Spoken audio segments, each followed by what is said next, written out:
Hello students, good morning. आज की कक्षा में हम करेंगे, हमारा टॉपिक रहेगा आज संधि। टॉपिक है हमारा आज संधि। संधि का अर्थ है मेल। ठीक है, संधि का क्या अर्थ है? मेल। अब हम पढ़ेंगे संधि के भेद के बारे में। मेल मतलब वर्णों का मिलना आपस में। ठीक है, दो वर्ण, नजदीकी वर्ण जो होते हैं, जब वो आपस में मिलते हैं तो कहलाती है संधि। अब हम पढ़ेंगे संधि के भेद। संधि के 3 भेद हैं। ठीक है, कितने भेद हैं संधि के? 3 भेद हैं। कौन कौन से? सबसे पहला है हमारा स्वर संधि। सबसे पहला भेद है हमारा स्वर संधि। दूसरा है हमारा व्यंजन संधि। ठीक है बेटा, दूसरा है हमारा व्यंजन संधि और तीसरा है हमारा विसर्ग संधि। ठीक है, ये है हमारे संधि के भेद। संधि के कितने भेद हैं? संधि के 3 भेद हैं, स्वर संधि, व्यंजन संधि और विसर्ग संधि। ठीक है, आज हम सबसे पहले स्वर संधि के बारे में ही जानेंगे कि स्वर संधि क्या है। थोड़ा सा मैं आपको तीनों के बारे में बता देती हूँ कि ये क्या है। स्वर संधि, स्वरों का स्वरों से ही मेल। ठीक है, स्वरों का स्वरों से ही मेल क्या कहलाता है? स्वर संधि कहलाता है। और व्यंजन संधि, स्वर का व्यंजन के साथ मेल अथवा व्यंजन का व्यंजन के साथ भी मेल क्या कहलाता है? व्यंजन संधि कहलाता है। फिर है विसर्ग संधि। विसर्ग के साथ स्वर का मेल या फिर व्यंजन का मेल, तो वो क्या कहलाता है? विसर्ग संधि कहलाता है। ठीक है, इनके मेल से जो परिवर्तन आता है उन्हें हम उसी संधि के नाम से जानते हैं। अब हम बात करेंगे स्वर संधि की। स्वर संधि जो है, इसके कितने भेद हैं? स्वर संधि के 5 भेद हैं। स्वर संधि के कितने भेद हैं? 5 भेद। फर्स्ट वन इज आपका दीर्घ संधि। ठीक है, सबसे पहला है आपका स्वर संधि का भेद दीर्घ संधि। सेकंड है आपका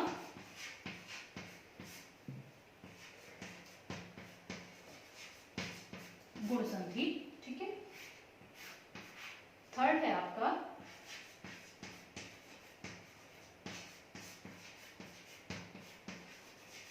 वृद्धि संधि। ठीक है, एंड फोर्थ इज आपका यण संधि। और नेक्स्ट फिफ्थ लास्ट इज आपका है अयादी संधि।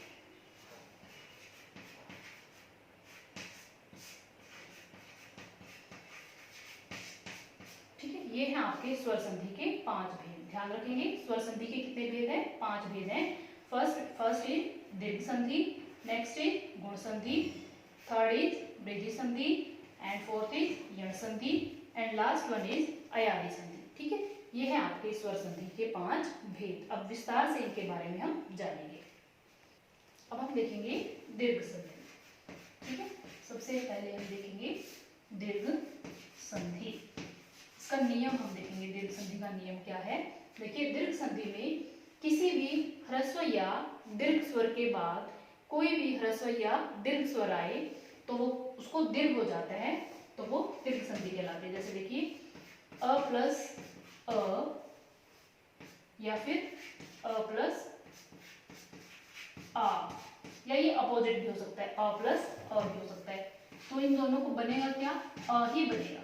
ठीक है, क्या बनेगा? इनको अ ही बनेगा। ऐसे ही ई प्लस ई या फिर उ प्लस उ। ठीक है, ई प्लस ई या फिर अपोजिट भी हो जाएगा, तो इसको क्या बनेगा? ई बनेगा। और इसको क्या बनेगा? उ ही बनेगा, यानी दीर्घ ही होगा इनका। ठीक है, ह्रस्व स्वर या फिर दीर्घ स्वर, ह्रस्व के बाद दीर्घ आए या दीर्घ स्वर के बाद ह्रस्व स्वर आए तो उसको दीर्घ ही होगा। ये है हमारी दीर्घ संधि। ठीक है, अब इसको एग्जाम्पल के माध्यम से हम देखेंगे। जैसे देखिए, मत प्लस अनुसार। ठीक है, मत प्लस अनुसार, त का अ और अ का अ मिलके क्या बनेगा? यहाँ पर आ बनेगा। ठीक है, इसको क्या हो जाएगा? मतानुसार। ठीक है, क्या बन गया? ये मतानुसार बन गया है। ठीक है, अब आप ध्यान देंगे, हमें पता है त के साथ हमारा वर्ण क्या जुड़ा हुआ है, अ जुड़ा हुआ है। क्या जुड़ा हुआ है, अ। किसी भी व्यंजन के साथ अ वर्ण जो है, स्वर जो है वो रहता ही है। ठीक है, अ प्लस अ मिलके क्या बन गया, आ बन गया। ठीक है, ऐसे ही आप देखिए विद्या प्लस अर्थी। ठीक है, विद्या प्लस अर्थी। ठीक है, आ प्लस अ मिलके भी क्या बनेगा, आ प्लस आ मिलके क्या बनेगा, आ ही बनेगा। तो ये क्या बन गया है हमारा, विद्यार्थी बन गया है। ठीक है, नेक्स्ट है, जैसे हम देखते हैं भानु प्लस उदय। ठीक है, उ, छोटा उ और छोटा उ दोनों उ यानी मिलते हैं तो क्या बनाएंगे, ये दीर्घ बनाएंगे। तो क्या बन जाएगा,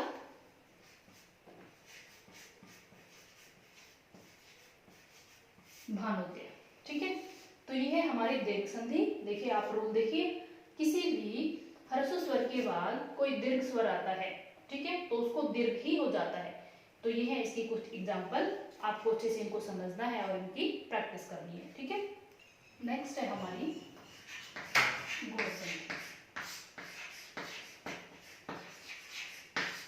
ठीक है, अब गुण संधि में देखिए अ आ के बाद, ठीक है, अ आ के बाद क्या आए, ई या ई आए तो उसको क्या हो जाएगा, ए गुण हो जाएगा। ठीक है, ऐसे ही अ आ के बाद उ या उ आए तो हो जाएगा ओ गुण। ठीक है, अ आ के बाद यदि आता है री, ठीक है, तो उसको हो जाएगा अर। ठीक है बेटा, ध्यान रखेंगे रूल गुण संधि में, अ आ के बाद ई को ए गुण, उ को ओ गुण और री को अर गुण। ठीक है, आगे वाले स्वर वही रहेंगे, पीछे वाले जो है बदल जाएंगे। अ आ के बाद ई आता है तो ए गुण, उ आता है तो ओ गुण और री आता है तो अर गुण हो जाएगा। जैसे एग्जांपल देखिए इसका, जैसे है गण प्लस ईश। ठीक है, गण प्लस ईश। अब हमने पहले ही पढ़ा है, ण के साथ क्या मिला हुआ है, अ मिला हुआ है, पीछे आया है ई, अ और ई मिलके क्या बन गया है, ए। ठीक है, तो ये क्या बन जाएगा, गणेश। ठीक है, क्या बन जाएगा, गणेश बन जाएगा। ऐसे देखिए सप्त प्लस ऋषि। ठीक है, सप्त प्लस ऋषि अगर आता है, ठीक है, त के साथ क्या मिला हुआ है, अ मिला हुआ है और पीछे क्या आया है, री। अ और री मिलके क्या बन जाएगा, अर बन जाएगा। तो ये क्या बनेगा, सप्तऋषि। क्लियर है ये आपको। ठीक है, सप्त अ के साथ री जुड़ गया है, अ या फिर आ भी आ जाए तो उसको क्या हो जाएगा, अर गुण हो जाएगा। ठीक है, ऐसे ही अब आप देखिए, जैसे सूर्य प्लस उदय। ठीक है, सूर्य प्लस उदय आप देखेंगे, य के साथ क्या मिला हुआ है, यहाँ पर अ मिला हुआ है, पीछे क्या है, ओ है। ठीक है, अ और ओ मिलके भी क्या बन जाएगा, आपका ओ बन जाएगा। ठीक है, तो ये क्या बनेगा, सूर्योदय। ठीक है बेटा, ये है आपकी गुण संधि। ठीक है, अ और ई मिलके ए गुण, अ आ उ मिलेगा तो ओ गुण और उसके साथ री मिलेगा तो अर गुण हो जाएगा। ये है इसके कुछ उदाहरण, अच्छे से आपको ये क्लियर करना है। नेक्स्ट है हमारी वृद्धि संधि।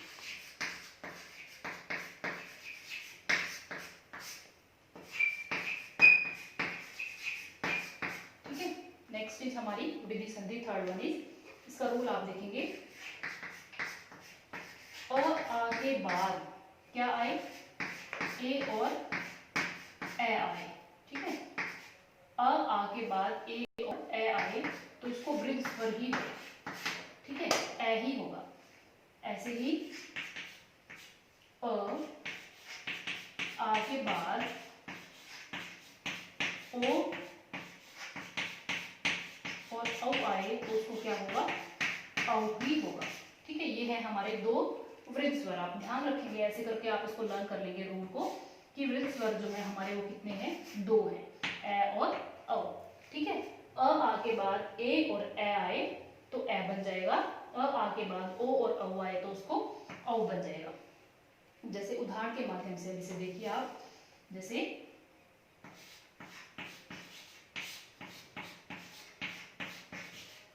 एक प्लस एक। ठीक है, अब क में क्या जुड़ा हुआ है, अ जुड़ा हुआ है और पीछे क्या है, ए। अ और ए मिलके क्या बनेगा, ए ही बनेगा। तो ये क्या बन जाएगा, एक एक। ठीक है, ऐसे ही आप देखिए तथा प्लस ए। ठीक है, आ प्लस ए मिलके भी क्या बनेगा, ए ही बनेगा। क्या बन जाएगा,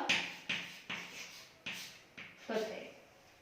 ठीक है, ऐसे एक और एग्जांपल आप देखिए, दंत प्लस ओष्ठ। ठीक है, दंत प्लस ओष्ठ, अ प्लस ओ मिलके क्या बनेगा, औ ही बनेगा। तो ये क्या बन जाएगा, दंतोष्ठ। ये है आपकी वृद्धि संधि। तो ध्यान रखेंगे आप कि इसमें वृद्ध स्वर जो है वो हमारे हैं दो हैं वृद्ध स्वर, ए और औ। ठीक है, अ आ के बाद यदि ए ओ औ आता है तो ए और औ हो जाता है। ये है इसके कुछ एग्जाम्पल। ठीक है, नेक्स्ट है हमारी यण संधि। ठीक है, फोर्थ, ये हमारी यण संधि। यण संधि में आप ध्यान रखेंगे हमारे तीन स्वर काम करते हैं, ई, उ और री। ठीक है, ई हो या फिर उ हो या फिर री हो। आप ध्यान रखेंगे इनके बाद, ठीक है, इनके अतिरिक्त कोई अन्य स्वर आए। ठीक है, यानी ये जो स्वर दिए हुए हैं आपको तीन स्वर, ई उ री, इन तीनों के बाद कोई अन्य स्वर आए, इन स्वरों से अलग कोई भिन्न स्वर आता है तो ई को क्या हो जाएगा, ई को हो जाएगा य। ठीक है, ये आप ध्यान रखेंगे, ई को हो जाएगा य, उ को व और री को र। ठीक है, ये ध्यान रखेंगे, ई के बाद कोई भी भिन्न स्वर आता है तो ई को य, उ को व और री को र हो जाता है। अब इसे कुछ एग्जाम्पल के माध्यम से हम समझते हैं। जैसे देखिए इति प्लस आदि। ठीक है, अब देखिए ई और आ मिला है, ई प्लस आ। ध्यान रखेंगे ई का क्या बनना है, य बनना है, लेकिन जो आ की मात्रा है वो तो इसके साथ ही रहेगी तो क्या बन जाएगा, या बन जाएगा।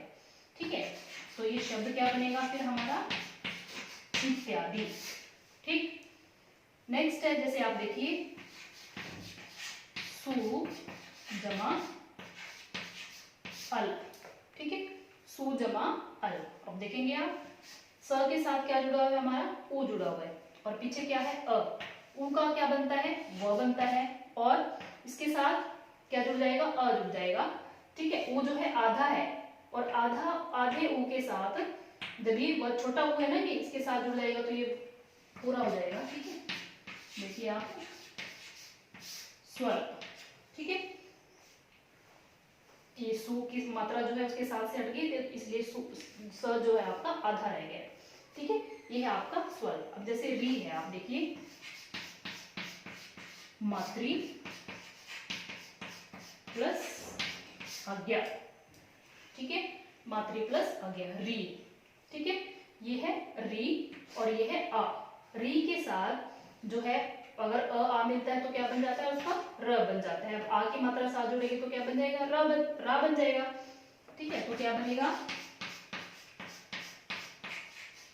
मात्रा आ गया। ठीक है, आप ध्यान रखेंगे, आप कहेंगे कि ये रा तो मैडम यहाँ र तो है ही नहीं। ठीक है, लेकिन र जो है त्र के साथ ही जुड़ा हुआ है। हमने पहले ही संयुक्त वर्ण में पढ़ा है कि त्र जो है त और र के योग से बनता है।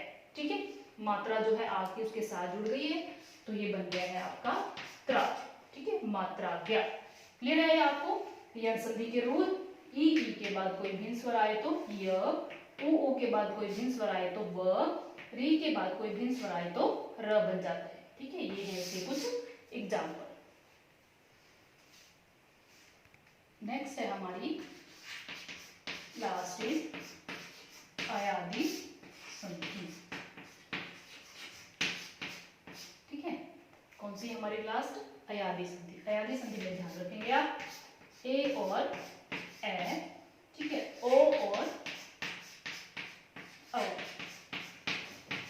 ये चार हमारे स्वर होते हैं। ठीक है, ये स्वर जो है कैसे काम करते हैं देखिए, ए और ए के बाद कोई भी भिन्न स्वर आए, यानी इन स्वरों से भिन्न कोई स्वर आए तो क्या हो जाएगा, ए जो है ए को हो जाएगा हमारा अए, ठीक है, और ए को हो जाएगा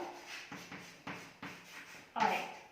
ऐसे ही ओ को हो जाएगा औ, और औ को हो जाएगा आ। ठीक है बेटा, ये है इसकी रूल। अब आप उदाहरण के माध्यम से इसको समझेंगे। जैसे देखिए, ने प्लस अन, ठीक है, ने प्लस अन। अब देखिए यहाँ पर क्या है आपका, ये ए स्वर है और इसके साथ क्या जुड़ा हुआ है, अ जुड़ा हुआ है। अब ए और अ मिलके क्या बनेगा, अय बनेगा। ठीक है, ए का के बाद कोई भिन्न स्वर आएगा तो क्या बनेगा, अय बनेगा। तो अय, नयन, अयन। ठीक है, अयन, ने प्लस अयन, इसको ऐसे करेंगे तो क्या बन गया, ये अयन, नयन। ठीक है, ऐसे ही एक और एग्जांपल आप देखेंगे, गे प्लस इका। ठीक है, आप देखिए गे, ए स्वर आया है ये। ठीक है, इसके साथ ई अगर जुड़ जाता है तो क्या बनेगा, ये आय बनेगा, गाय। ठीक है, इका, गायिका। क्लियर है ये आपको? ऐसे ही आप देखिए, भो प्लस अन। अब देखिए भो, ओ आया है। ठीक है, ओ के साथ अ मिलेगा तो क्या बनेगा, वो औ बनेगा। तो क्या बनेगा, भवन बन जाएगा। ठीक है, हमारा जैसे भो प्लस उक। ठीक है, अब देखिए यहाँ पर कौन सा वर्ण है, स्वर है हमारा औ स्वर है। ठीक है, उसके साथ ओ जुड़ेगा तो उसका हमारा क्या बनेगा, आव बनेगा। तो ये क्या बन जाएगा, भावुक। ठीक है, ये है हमारी अयादी संधि। ध्यान रखेंगे, अयादी संधि में हमारे कितने स्वर जो है काम करते हैं, हमारे 4 स्वर काम करते हैं, ए ओ औ। ए के बाद कोई भी भिन्न स्वर आता है तो अय बन जाता है, ए के बाद कोई भिन्न स्वर आता है तो आय बन जाता है, ओ के बाद कोई भिन्न स्वर आता है तो औ, और औ के बाद कोई भिन्न स्वर आता है तो आव बन जाता है। तो बच्चों, ये सारी स्वर संधि आपको लर्न करने के लिए पहले इनके नियम जो हैं, जितने भी इन संधि के नियम हैं वो आपको याद करने पड़ेंगे, अच्छे से समझने पड़ेंगे। फिर आपको उदाहरण के माध्यम से इसकी अच्छे से आपको रिटर्न प्रैक्टिस करनी है, अभ्यास करना है, लिखित अभ्यास। ठीक है, समझ आ गई होगी आपको संधि। धन्यवाद।